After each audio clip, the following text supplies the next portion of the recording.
Добра вечер, почитувани гледачи. Добродојавте во За или против. Јас сум Анастасија Илиевска и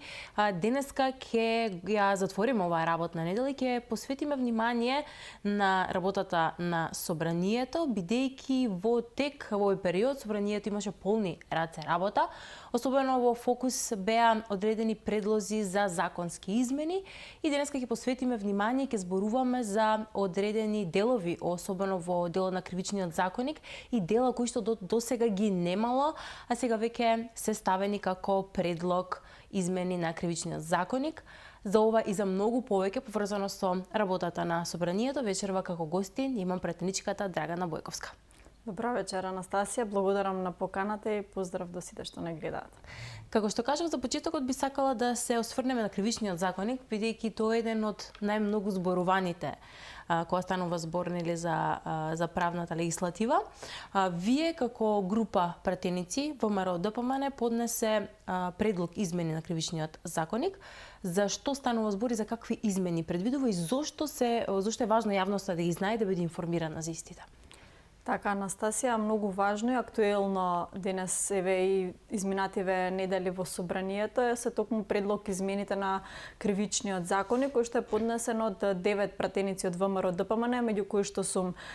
јас. Инаку овој предлог закон доаѓа како повод на реакцијата на Уставниот суд која што имавме и поради тоа што не треба да се создаде простор за правна празнина на која што укажуваше Уставниот суд, ги носиме овие брзи измени на кривичниот законник и секако не само заради Уставниот суд, јас би кажала и поради оној упат кој што го имавме во 2023 година, кој што беше направен од страна на Социјалдемократскиот сојуз и ДУИ тогаш како тогашна власт, со што всушност со измената на кривичниот законник тогаш во 2023 година буквално направија амнестирање на кривичните дела, особено на оние кривични дела кои што се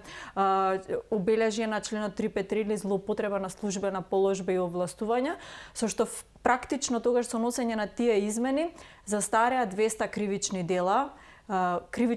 кои што би требале да се гонат по овој член 353 и тоа представува буквално упат не само на правосудниот систем, не само на правото и правдата и владењето на правото, туку буквално кршење на она се што значи позитивни законски норми и носење на позитивните законски норми во добра волја. Освен што ги бриша кривичните дела, односно бриша инкриминација на одредени дејства тогаш во кривичниот законник, вршеа намалување на казните се со цел да застарат овие кривични дела, како што кажав. Сега со овие предлог измени практично ги зголемуваме казните, ги враќаме оние кривични дела кои што беа избришани претходно во 2023 година, се со цел да извршиме една корекција и секој оној кој што ќе се огреши пред законот да биде казнат. Кои се последиците кои што да речеме ги гледаме од таквото бришење на тие делови од кривичниот законник? Па јас би оценила дека најголемата последица од бришење на овие кривични дела, како инкриминација или на овие кривични дела, и оние измени во 2023 година би ги нарекла како најголема последица по оние измени што беа во 2023 година беше зголемување на нивото на корупција во нашата држава. И тоа не го велам само јас, туку тоа е забележано и во извештаите на Европската комисија, во 3 извештаи последователно на Европската комисија е забележано дека нивото на корупција и степенот на корупција е значително зголемен по оние измени во 2023 година, што укажува апсолутно на најголема слабост во борбата со корупција во овој период кога се донесени измените и после тоа. А наша примарна цел и наша задача е пред граѓаните да испорачаме еднакви закони за сите, кои што ќе важат еднакво за сите и секако да се одговара пред законот, така што јас би оценила и дека овие измени кои што ги правиме во кривичниот законник сега буквално значат и борба со корупцијата, бидејќи иако доаѓаме сега од парламентарното мнозинство, ценам дека секој еден треба да одговара пред законот и не треба да се прости ниту еден криминал, ниту едно действие кое што ќе значи повреда на позитивните законски промени. Токму со овие измени го правиме истото. Инаку сакам да да информирам и јавноста, малку да дадам еден поширок контекст на овие предлог законски измени, инаку овие ги нарекуваме така наречени брзи законски измени. Но инаку се спрема во меѓувреме и нов кривичен законник кој што веќе работат работните групи на него. Министерството за правда нели е надлежно за спроведување на истиот и носење на новиот кривичен законник, кој што ќе биде целосно согласен со директивите на Европската унија и очекуваме во наредните месеци истиот кој ќе биде во финална фаза да добиеме позитивно мислење и од Европската комисија, истиот да биде обезбеден. Но со овие измени, освен што направивме нели предлог закон за инкриминирање на овие дејства, направивме и јавна расправа на која што беа поканети експерти, на која што беа дадени на вистина конструктивни предлози од страна на професори, од страна на адвокати, од кривичари кои што се занимаваат секојдневно со оваа област, и ценам дека на јавната расправа се дадоа на вистина конструктивни и квалитетни амандмани по овој закон. Секако ние по јавната расправа ги увидовме забелешките заедно и со стручњаци, со правници, со адвокати, со кои што се консултиравме. Дел од предлозите ќе бидат имплементирани и во овој предлог закон кој што е пред нас. Но дел од останатите предлози морам да кажам и дека наидовме на различно толкување од страна на правниците, па поради тоа наидовме нели на одредени, да речам, различни гледања на истите, но морам повторно да потенцирам и овие предлог измени се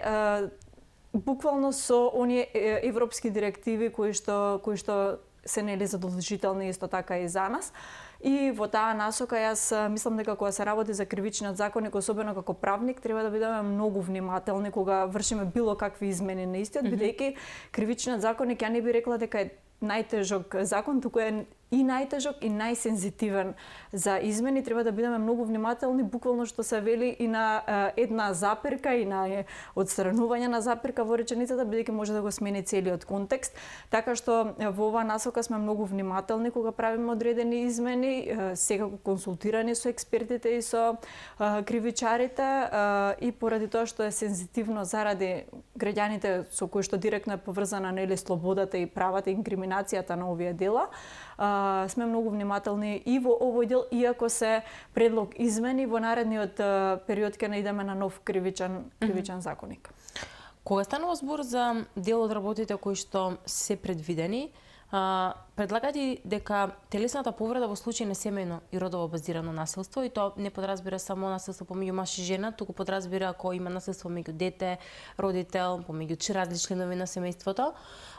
да се гони по службена должност, односно да вие ќе ме објасните што предвидува, односно што вие сакате да постигнете како крајна цел со ваквите измени на законот. Да, благодарам што ја начнавте и оваа тема. Многу значено е, освен оние измени кои што многу чести се општат со јавноста, со измените на 353 или злоупотреба на службена положба, но има и многу позитивни измени, многу големи значајни измени за мене, кои што се многу важни за да се комуницираат, и благодарам и ви за просторот да ги искомуницираме овие теми, да ја запознаеме јавноста. Имено наредната недела веќе очекуваме кривичниот законник овој да се усвои, и освен ова кое што го зборувавме претходно, односно освен измените во делот на злоупотреба на службена положба и злосторничко здружување, правиме значителни измени и во делот на телесна повреда, односно од сега семејното насилство или насилството врз лица кои што се особено сензитивни по однос на телесна или ментална попреченост, или насилство врз бремена жена или други околности кои што ја прават жртвата ранлива, ќе се гони по службена должност. Што значи тоа? Да го објасниме наједноставно. Да. Тоа значи дека жртвата нема потреба да го пријави насилството, така? Имавме во минатото пракса која што се покажа дека укажува на тоа дека откако жртвата ќе го пријави насилникот, многу често под притисок на насилникот, жртвата ја повлекува, го повлекува предлогот за гонење. Тоа значи дека ќе морат службите да постапат без разлика дали жртвата ја повлекла или не ја повлекла, односно не мора повторно да пријави насилство, да речеме дека ќе се повторно, да повторно пријави насилство за да и да не го повлече за да реагираат, бидејќи тоа беше голем проблем до сега. Значи тоа подразбира дека еднаш пријавено семејно насилство. Да, еднаш пријавено семејно насилство значи дека жртвата понатаму нема ексклузивно право да го повлече гонењето на жртвата, што значи дека доволно една пријава во Министерството за внатрешни работи да пристигне, дали од жртвата, дали од некој сведок кој што да, или сведок кој што има индиции дека се извршува одреден вид на насилство, поточно семејно насилство, и по таа пријава службите постапуваат. И во овој случај сега жртвата ќе нема право да ја повлекува пријавата против насилникот, туку државата ексклузивно ќе го гони сторителот на ова кривично дело, односно на семејното насилство. Го правиме ова според Истанбулската конвенција, што е исклучително значено, и токму поради праксата која што ја следиме во Македонија, тоа е дека најчесто сме сведоци на тоа кога една жртва ќе пријави насилство и кога ќе почне да го гони сторителот, најчесто се повлекува поради притисок или поради страф од одредени последици кои што доаѓаат најчесто после пријавувањето. И навистина многу значаен член за мене, бидејќи вршиме буквално заштита на самата жртва, да не биде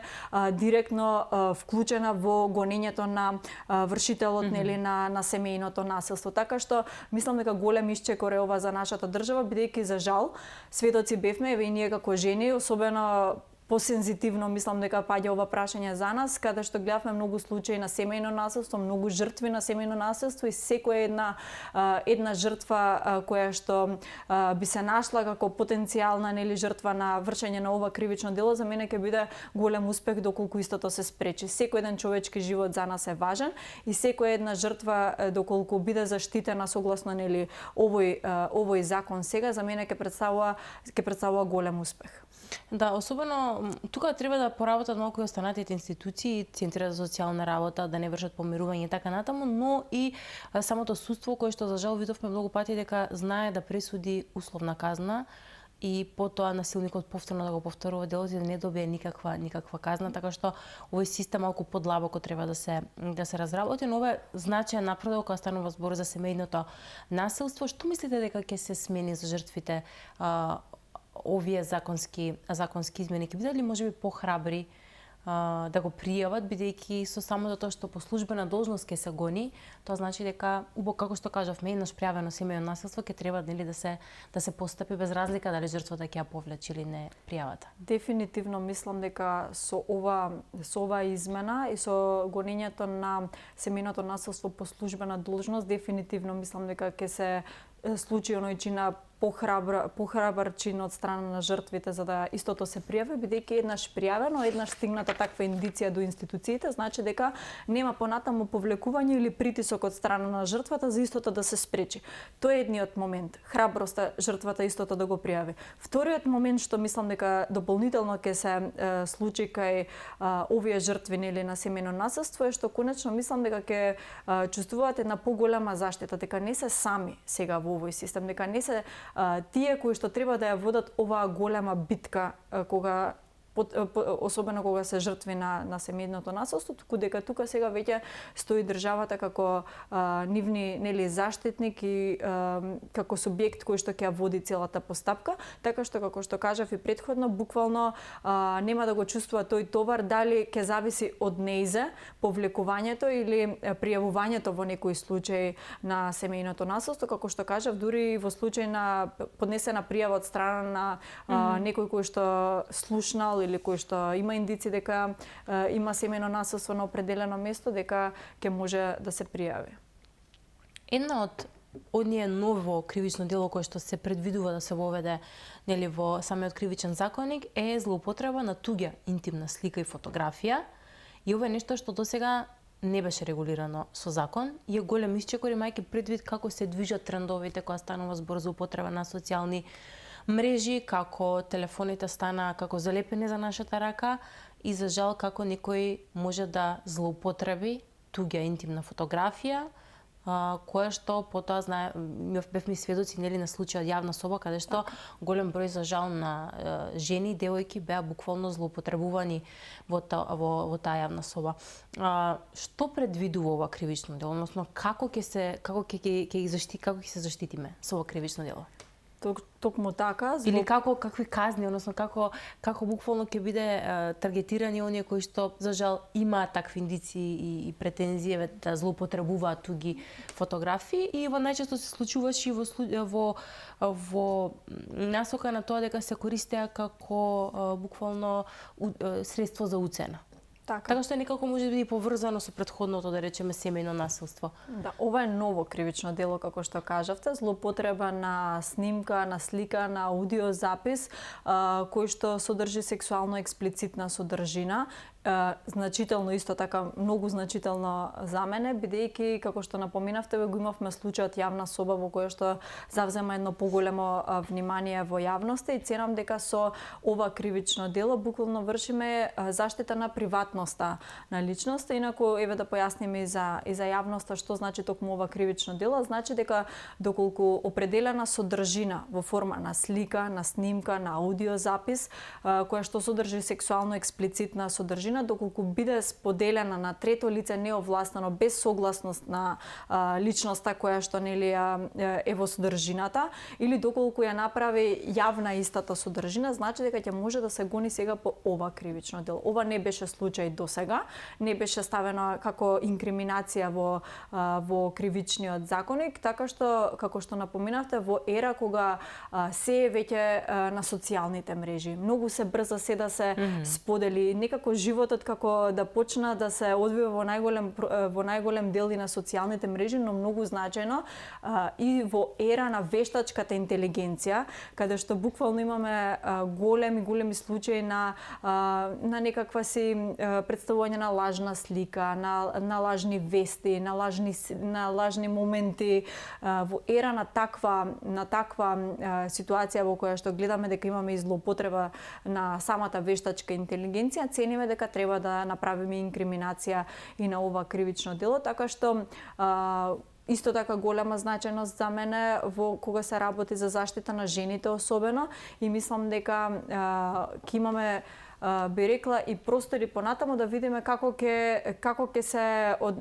се имплементира ова кривично дело, за да можеме да направиме некоја поефикасност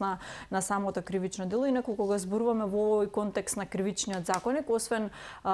како што ги спомнавме телесните повреди, на семејното насилство кое што ќе се гони по службена должност, злоупотреба на сексуално експлицитна содржина, имаме и голема заштита во делот на трговија со дете. Тоа значи дека конечно ставаме голем акцент на ставање крај на проблемот со питачењата. Бидејќи најчесто и жртва и на претходниве дела, за жал, но и на трговијата со дете се токму овие најранливи категории на граѓани, тоа се децата, и со измена на кривичниот законник сега во делот на трговија со дете вршиме законски измени со кои што се заострува казната во врска со трговијата со дете, односно проблемот со питачењето, што значи дека доколку некој го наведе детето на питачење или да врши одредено користолюбие користејќи го истото, ќе се казни со затвор дури и до 10 години. При истата нели ситуација самото дете може да подлежи на одредени здравствени импликации слично, се со цел да извршиме заштита на овие најранливи категории на граѓани. Ми ставаме еден би рекла фокус на токму на овие измени, што значи дека и понатаму еви со новиот кривичен законник ќе видиме каде можеме и да ги подобриме овие законски решенија, но мислам дека е многу значајно бидејќи конечно со овие новини кои што доаѓаат како предлог на група на пратеници правиме значаен исчекор, бидејќи знаеме дека питачењето особено во Скопје гледаме и па и во останатите градови е голем проблем. Ние го гледаме тоа како проблем присутен на улица, но размислете од друга страна што се случува со самите жртви, со самите деца на што се подлежни и каков е нивниот живот во позадина. Да, за жал и кога доаѓаме тука има една раскрсница према на патот кон Алфа телевизија, каде што со години е проблемот со децата питачи. Колку сакала бидејќи ни кажавте како ќе се движат за казните за кога станува збор за кривичното дело трговија со дете, кажавме максимум до 10 години, што е со злоупотреба на туѓи интимна слика и фотографија? Како стојат таму казните според предлог измените? Според предлог измените во ова кривично дело, казната е исто така затвор. Имаме долна и горна граница, чинам дека беше од 3 месеци до 3 години и парична казна. Што значи дека повторно, значи целта е и да се казни истото, но духот исто така и на еден од карактеристиките и на кривичниот законник е да изврши одредена превентива, односно кога знаете дека веќе постои кривично дело по тој член и затоа и го комуницираме ова во јавност и мислам дека има поголема потреба да се коментираат измените, особено на вакви дела во кривичниот законник, треба да ја запознаеме јавност и да се стави акцент на превентива, односно да не се случи истото. Јас би била многу среќна доколку со воведување на кривични дела од овој тип бидат свесни граѓаните и не вршат никакво сторување на ова кривично дело, но еден од моментите, освен што ќе се казни жртвата, ќе добија казната, да извршиме одредена превенција, со што всушност ќе ставиме до знаење дека некој гледа и дека доколку има такво действие, дека ќе биде казнето. За жал, го спомнавте случајот јавна соба. 4 години затвор беше за... Да, кој што исто така ценам дека беше особено сензитивен за јавноста. Имаме тука посновно одредени ставови во законот, став 1, став 2, став 3 во овој кривичен законник,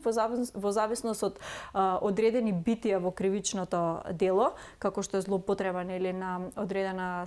содржина со сексуално експлицитна содржина и казни кои што се повисоки. Но се надевам дека со воведување на ова ново кривично дело ќе ја постигнеме целта и борбата за она што значи злоупотреба пред се на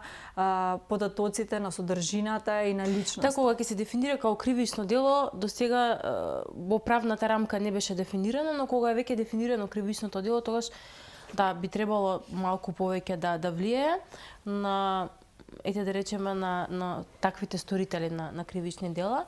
Уште една работа која што се предвидува е усвојување, односно во насока на поголема безбедност, бидејќи се тоа што го зборуваме во насока на поголема безбедност и делот со семејно насилство и делот со питачење, злоупотреба на деца,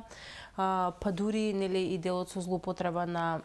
интимна слика и фотографија, но предвидувате, односно за сообраќајната безбедност предвидувате и построги казни, вклучително и затвори од земање на возила. За жал имаме и последниот период се случија сообраќајни незгоди, се чини дека таа навика што имаме на непочитување на одредени правила, особено брзо возење, кој што за жал резултира со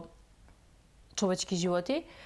дали ваквите законски измени се во насока на еден одговор на зачестената сообраќајни незгоди и оно што значи поддршка нели на самиот систем Safe City. Така, најнапред дозволете ми да го поздравам и јас системот Безбеден град или Safe City. Мислам дека во оваа тест фаза во која што ја имавме, дека даде одредени резултати. Мислам дека граѓаните покажуваат одредена зрелост, односно дека се спремни ги поддржуваат овие измени или ова имплементација на системот Безбеден град. Многу сум задоволна, еве вчера баш ја гледав една анкета на случајни минувачи на граѓани во кои што ги прашуваа за мислењето и за имплементација нели на системот Безбеден град официјално од 1 февруари нели кога ќе почнат и официјално казните, не во тест фазата, и увидов дека паричи секој еден граѓанин кој што го праша го поздравуваше овој проект и укажа на тоа дека навистина се чувствува нели и ефектот дури во оваа тест фаза каде што гледаме особено во Скопје каде што знаевме колку жртви нели имавме на нашите улици, на нашите булевари за жал,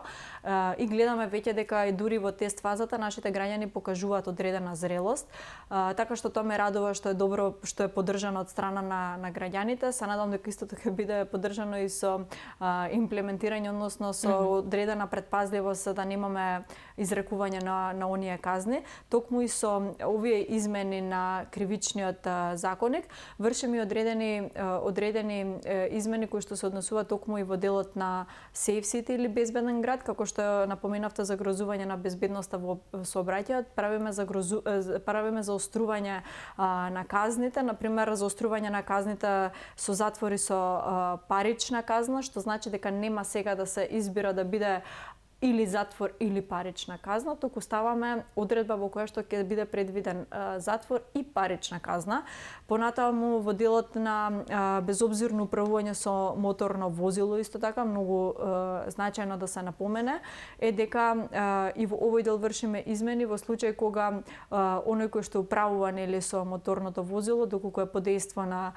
дрога, алкохол во одредени количини, доколку го загрозува сообраќајот, доколку вози во спротивна лента која што е одвоена физички од коловозот, доколку вози во спротивна лента на автопат, доколку претекнува возило во непрегледно место на самиот пат и доколку вози над 50 км на час во населеното место повеќе од дозволеното или 70 км на час повеќе од дозволеното во населено место, ќе следи затвор, во тој случај од 3 месеци до 3 години и парична казна. И исто така се предвидуваат и казни за организаторите или учесници на оние трки, за жал, кои што бевме сведоци предходно па и дури на познатите булевари во нашето Скопје,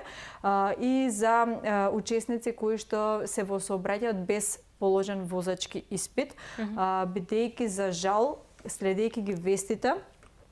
и информациите од Министерството за внатрешни работи, погубна беше она информација во која што видовме колку ствари учесници во сообраќајот воопшто управуваат со возило без положен возачки испит. Тоа е, јас не баре го квалификувам буквално како кривично дело кое што може да значи и убиство со умисла. Бидејќи кога управувате со возило за кое што не сте со лиценца нели со возачка дозвола без претходна обука, тогаш буквално мислам дека последицата порано или подоцна ќе имаме. Така што ја поздравувам еве и ова измена која што се однесува на ова, но уште една измена имаме, а тоа е одземање на моторното возило во случај нели на безобзирно управување со моторното возило, тогаш управителот на моторното возило ќе се соочи исто така и со одземање на истото возило. Кога станува збор токму за законот за прекршоци, на лидерската средба беше договорено дека и ДУИ ќе даде поддршка на самиот, нели, на самите измени, односно на законот за прекршоци. Но ајде да почнеме со тоа дека на лидерската средба лидерот на Социјалдемократскиот сојуз не беше присутен, односно не беше таму. Како го оценувате тоа? Пред вие сте млад пратеник кој што допрва ќе има свој идол, ќе гради својата кариера и буквално е многу важно мислењето на младите, без разлика дали се од една или од друга политичка партија. Генерално како млад човек како го оценувате тоа? Гледате, најпрво за да дадам оцена зошто и како и кои се последиците од тоа, зошто СДСМ не учествуваше на лидерската средба и уште повеќе зошто не даде поддршка на законот за прекршоци, мораме да ја сватиме сериозноста и важноста на законот за прекршоци, кој што инаку е двотретински закон и поради тоа на лидерската средба беше разговарано за консензус за носење на законот за прекршоци, кој што е буквално основата за профункционирање на системот безбеден град. Практично со носење на законот за прекршоци овозможуваме функционалност на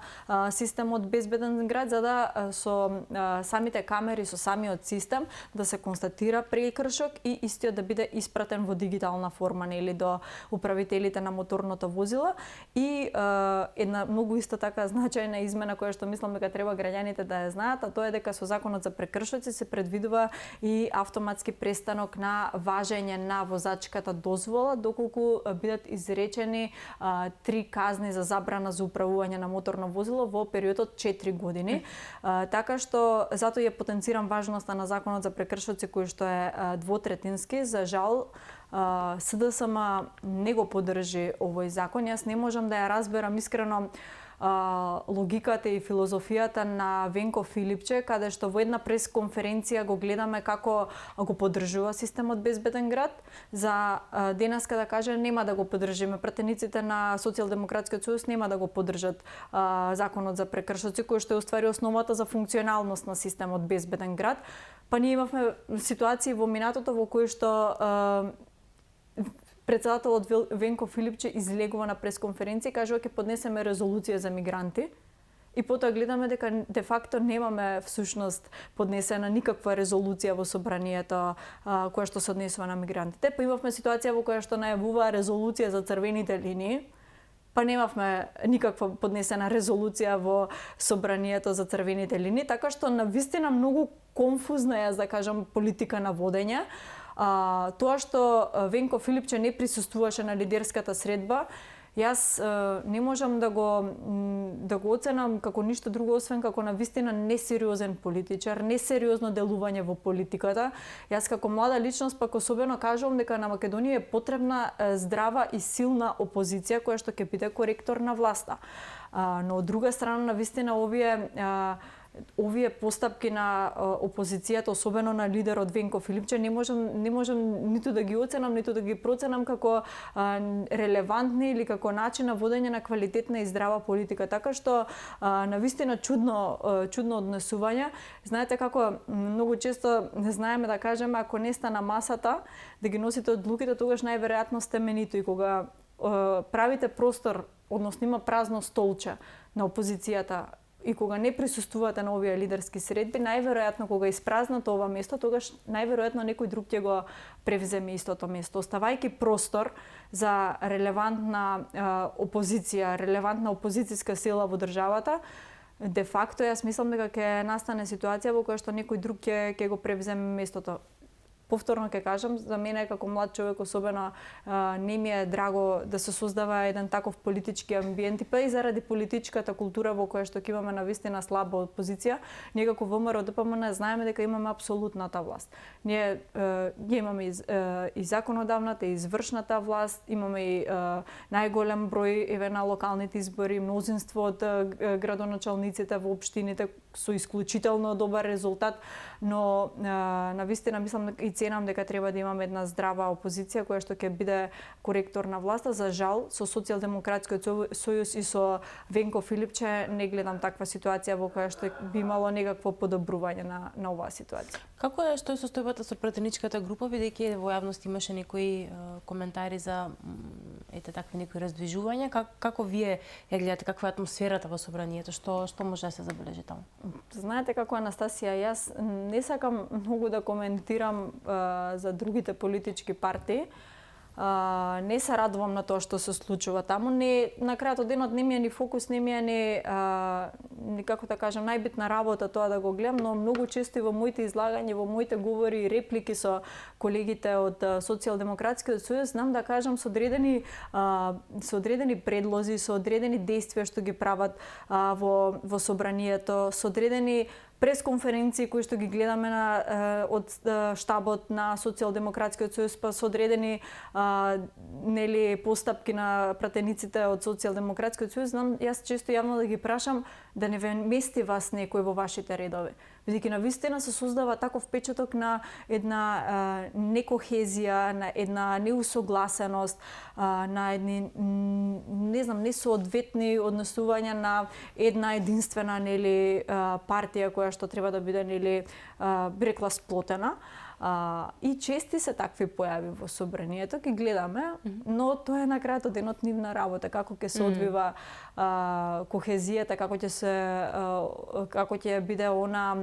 консолидација во Социјалдемократскиот сојуз, јас не можам да знам, но по она кое што го следиме еве јавноста и јас вклучително, не можам да кажам дека оди во некоја добра насока. Претпоставувам и мислам дека најмногу е заради токму овие действија за кои што ги разговараме, а тоа се овие акти кои што ги прави самиот председател на Социјалдемократскиот сојуз Венко Филипче, кој што очигледно ја дефакторизира Социјалдемократскиот сојуз во една нерелевантна опозиција, нерелевантна партија која што навистина на крајот од денот најпросто да кажам и небитна во процесот на одлучување, бидејќи еве пример за законот за прекршоци е токму тоа дека и без Социјалдемократскиот сојуз на маса, и без нив, и без да го поддржат со двотретинско мнозинство, ние веќе ги носиме законите во државата. Ќе направиме тука една кратка пауза за реклами, па се враќаме назад со вториот дел од разговорот.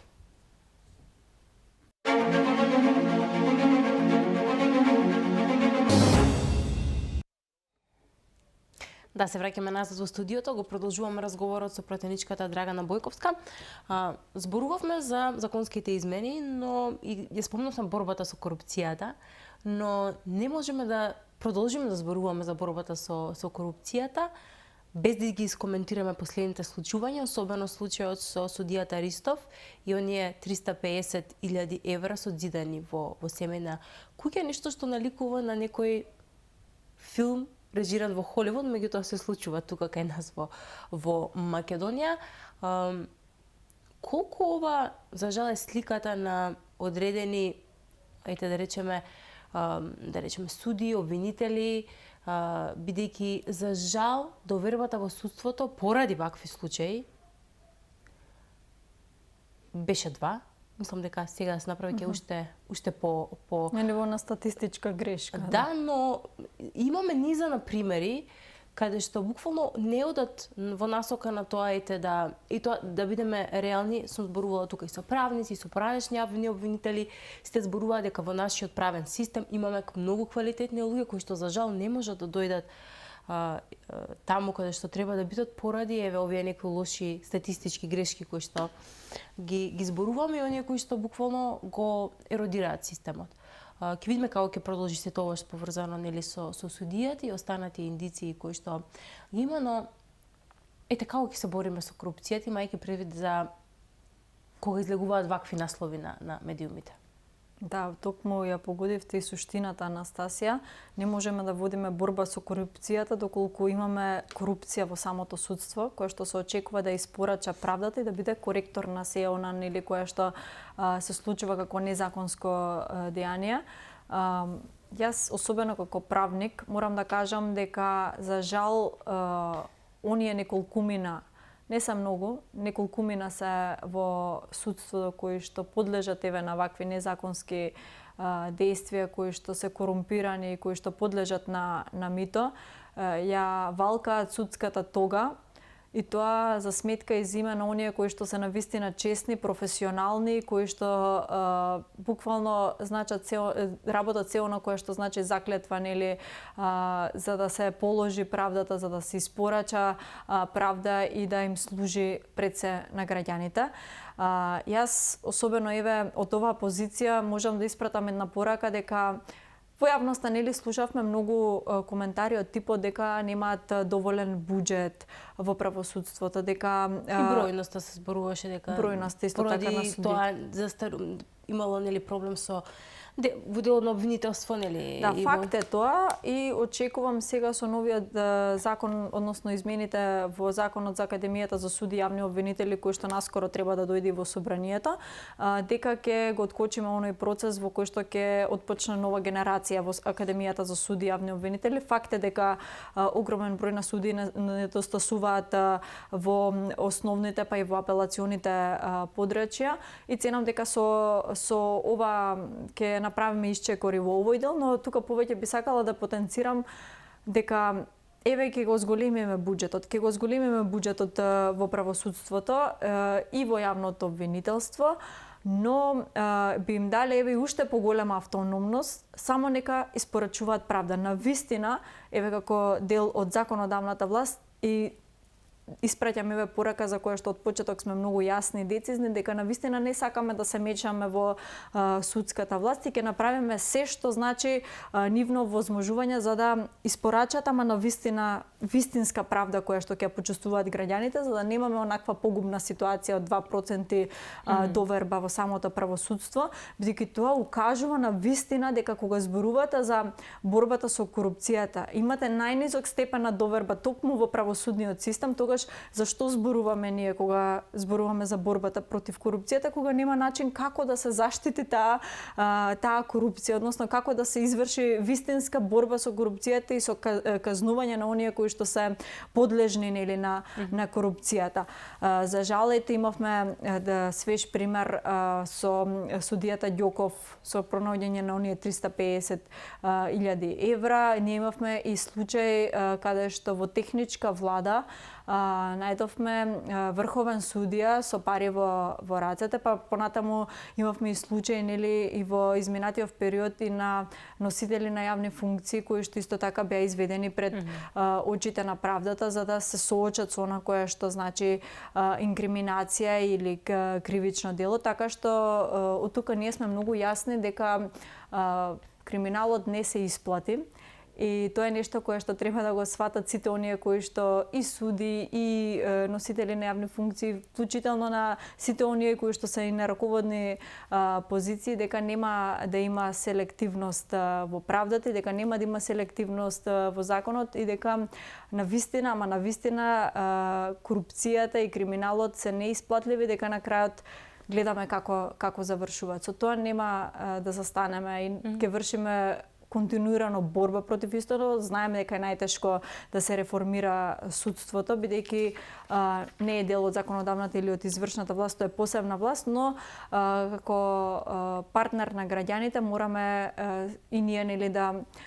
стоиме за тоа да правиме одредени реформи, како што е на пример еве сега законот за судски совет кој што го усвоивме под навистина построги критериуми и под значително појасни критериуми ставивме кој може да биде член на судскиот совет, кој што треба да врши одреден мониторинг или во нивна надлежност се сите оние постапувања на судиите и на се она кое што значи во судската власт. И за крај, младите би сакала да ги споменем, има одредени законски измени во насока нели на подобрување на да речеме положбата на младите, што како млад пларатеник правите за да се подобри нели животот на младите во Македонија? Можеби тоа е една од моите омилени теми за кои што често и говорам и сакам да говорам, но еве накратко, за да не ја обременувам самата емисија. Заврши повикот за ваучери за електронски уред. Веќе речиси 45.000 студенти го искористија ваучерот за набавка на електронски уред. Многу ме радува што оперативниот план за вработување за 2025 година се покажа како значително успешен. И тука особено сакам да истакнам благодарност и особено значење за тоа што токму фокус на овој оперативен план за вработување беа младите до 29 години, со што се даде финансиска поддршка за отпочнување на сопствен бизнис од 10 до 14.000 евра и многу ме радува што веќе практични примери во реалноста гледам во кои што млади го отпочнуваат со својот сопствен бизнис и се борат да успеат во оваа држава. Значи со ова избираат да останат тука, да вложуваат тука и да работат тука и тоа е можеби најголемиот успех и како пратеник кој што мислам дека си го имаме како за цел младите да ги задржиме тука. Сега кога зборуваме за младите, тука морам да го спомнам и образованието. Во наредниот период ќе се најде на ЕНЕР и новиот закон за високо образование кој што е најавуван од министерката Весна Јаневска. Тука особено мислам на подобрување на квалитетот во високото образование, бидејќи знаеме дека Македонија за жал не се наоѓа, некои од универзитетите во Македонија не се наоѓа на Шангајската листа. Нашата цел и во предизборниот период беше враќање на универзитетите, на некои од универзитетите во Македонија на Шангајската листа, па токму во оваа насока со овој закон за високо образование сакаме да направиме модел во кој што ќе се најде универзитетот на Шангајската листа. Еден од начините е и начинот како да се најдеме на Шангајската листа е изработувањето на научните трудови. Морам да констатирам тука еден факт дека како по кое што го имам јас како информација дека на годишно ниво од УКИМ се издаваат многу малку научни трудови од страна особено и на професорите, а во просек треба да имаме околу 1200 научни трудови излезени од самиот универзитет. Па со овој закон даваме дополнителна мотивација и поддршка на професорите да се занимаваат со научно-истражувачка дејност и да изработуваат такви трудови, со што всушност даваме и финансиска поддршка за да се изработат овие научно-истражувачки трудови. Не даваме само обврска да се изработат работат истите, туку дополнително и државата помага во истото и би сакала многу кратко да ја споделам и дигитализацијата. За мене едно од најпрогресивните министерства е токму Министерството за дигитална трансформација и она кое што го работи министерот Стефан Андоновски, кое што е значително ново и важно за младите и за самата држава е самиот процес на дигитализација во нашата држава. Еве од денес имаме информација, поточно од вчера, дека имаме услуги кои што ќе можеме да ги добиваме, односно од управата за водење на матични книги, со еден клик буквално ќе можеме да ги добиваме изводите во електронска верзија, понатаму услугите кои што беа исто така и вчера објавени од Фондот за здравствено осигурување. Имаме националната ИКТ стратегија. Македонија конечно ќе добие еден национален центар за вештачка интелигенција кој што ќе потпомогне значително во бизнисите и во стартапите и многу други новини кои што ценам дека во наредниот период ќе бидат голема вест за македонските граѓани и за младите, а се со цел да ги задржиме, како што кажав тука, и Македонија да биде навистина едно побаво место за живење, да бидат мотивирани да останат да работат и да живеат тука. Благодарам многу за вечерашното гостување. Секако ќе ве следиме, ќе следиме работата и на собранието и сето ова што го најавивте денеска. Ви благодарам. Почитувани, тоа беше вечерашното издание на За или против. Јас ви посакувам убав остаток од вечерта, убав викенд пред вас и секако останете на фреквенцијата на телевизија Алфа.